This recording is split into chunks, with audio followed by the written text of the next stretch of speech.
ফ্যামিলির মধ্যে নিশ্চয়ই আরো অনেক ফ্যামিলি মেম্বার আছে। তো প্রথম যখন তুমি বললে আমি চায়ের দোকান করব, বাকি মেম্বারদের রিয়াকশন কেমন ছিল? হ্যাঁ, চায়ের দোকান করছে শুধুমাত্র ফেমের জন্য, তাই না? যে এখন চায়ের দোকান করলেই সব ব্লগাররা আসছে, ভাইরাল হচ্ছে। তো অনেকে দেখতে পাচ্ছি ডান্স করছে বা অনেকে বিভিন্ন অঙ্গি ভঙ্গি করছে, তারপরে অনেক কিছুই দেখতে পাচ্ছি।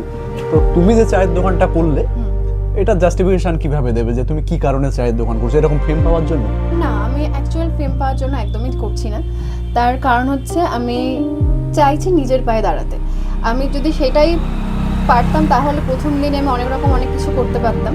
আমি সেরকমটা চাই না। আমি চাই যে আমার চায়ের স্বাদটা ভালো করতে, আমি ভালোভাবে আমার প্রেজেন্টেশনটাকে দিতে। তো সেই জন্য আমার চায়ের দোকানটা আমার পার্মানেন্ট। এটা এমন নয় যে সামান্য কিছুদিনের জন্য। ফ্যামিলির মধ্যে নিশ্চয়ই আরো অনেক ফ্যামিলি মেম্বার আছে। তো প্রথম যখন তুমি বললে আমি চায়ের দোকান করব, বাকি মেম্বারদের রিয়াকশন কেমন ছিল?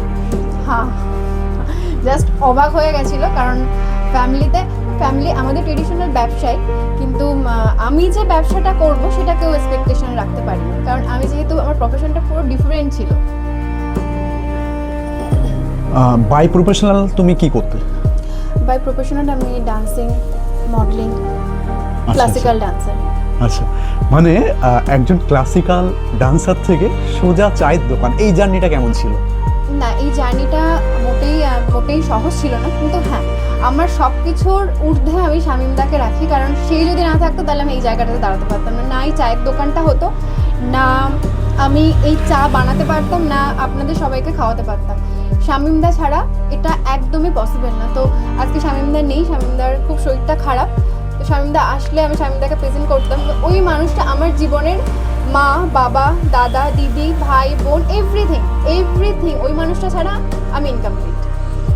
দেখলাম সামনে ইয়াং ছেলেদের প্রচুর একটা ভিড়। তো সবাই কি চা খেতেই আসছে, না অনেকে তোমাকেও দেখতে আসছে? এবার সেটা তারাই বলতে পারবে একমাত্র। ওরা চা খেতে আসছে কি আমাকে দেখতে আসছে? মানে এমন কি কমন কিছু ছেলে আছে যারা পার ডে আসছে এরকম? হ্যাঁ, আসে। তো তোমার মনে হয় তারা প্রত্যেকদিন চা খেতেই আসে? এত দোকান আছে তো।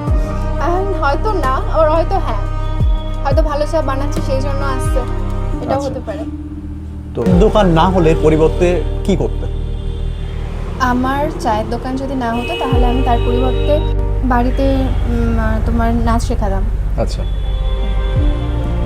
বাড়িতে নাচ বাচ্চাদের শেখাতে। যে পরবর্তী সময় মানে চায়ের এই যে একটা সুন্দর একটা ডেকোরেশন করে একটা দোকান করেছো, পরবর্তী সময় এটাকে কোন জায়গায় নিয়ে যাওয়ার ইচ্ছা আছে? রেস্টুরেন্ট, অনেক বড় একটা রেস্টুরেন্ট করার ইচ্ছা আছে।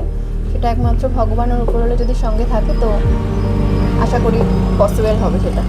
আচ্ছা, ধারে একা একটা মেয়ে একটা দোকান চালাচ্ছ, কি কি চ্যালেঞ্জের মুখোমুখি হচ্ছে? আমার সব থেকে বেশি চ্যালেঞ্জের মুখোমুখি হতে হয় সেটা হচ্ছে মানে একসাথে যখন অনেকে চলে আসে না, তখন আমি খুব কনফিউজড হয়ে যাই কোনটা আগে দেবো। কারণ সবাই বলে যে আমাকে আগে দাও, আমাকে আগে দাও। তো সেটাতে একটা প্রবলেম আমার হয়। আমার যেহেতু এতটা অ্যাক্টিভ আমি নই, সেহেতু আমার একটু ফেস করতে হয় যে অ্যাক্টিভনেসটা আমাকে বাড়ানোর জন্য আমার এই ফেসটা করতে হয়। বসিরহাটে তো আরো অনেক চায়ের দোকান আছে, মানে এখন তো মনে মনে চায়ের দোকান। কেউ মডেল, কেউ অ্যাক্ট্রেস, কেউ মানে তোমরা সবাই দেখতে পাচ্ছ নিশ্চয়। তোমার দোকানেই কেন কেউ চা খেতে আসবে? আমার দোকানে চা খেতে এটার জন্য আসবে কারণ আমি পার্মানেন্ট ব্যবসা করতে নেমেছি। আমি ভালো চা বানাই, আর আমি এই যে ব্যবসাটা সেটা কন্টিনিউ এগিয়ে নিয়ে যেতে চাই। এমনটা নয় যে